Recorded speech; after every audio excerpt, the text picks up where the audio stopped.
কি তুলে বলছে কি বলেনি ওখানে সাপোর্ট ঠিক আছে, ঠিক আছে, কোনো ব্যাপার না। ও পপি দিদি ভাই, মায়ের ওখানে কি ভিড়, পপি দিদি ভাই কি ভিড়, সই কখন থেকে লাইনে দাঁড়িয়েছি জানো তো। আমি তো এমনি ঢুকতে পারি, আমাকে ওখানে পুরোহিতরা আমাকে সঞ্জীবনকে বলেই দিয়েছে যে আপনি লাইন দেবেন না, এখান দিয়ে ঢুকে যান, কিন্তু না আমার মন টানে না, বুঝেছো।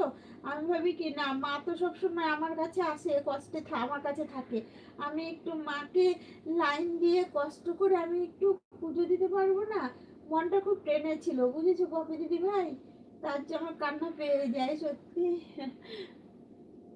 তার জন্য আমি লাইন দিয়েই দেখেছি, এই পুজো দিয়েছি, বুঝেছো। ওখানে পুরোহিতরা সবসময় যে একবার ওখানে যে মা এসেছিল, তখন থেকে বলেছে যে আপনি লাইনে দাঁড়াবেন না, আপনি এখান দিয়েই চলে আসবেন দিদি, এনাকে নিয়ে, এই মাকে নিয়ে এখান দিয়ে চলে আসবেন। আমি না সেই আমি লাইন দিয়ে আমি বলছি না, সবাই লাইন দিয়ে দেখে, আমি লাইন ছাড়া দেখবো পুজো দেবো না, আমি পারবো না, আমি লাইন দিয়ে দেখবো।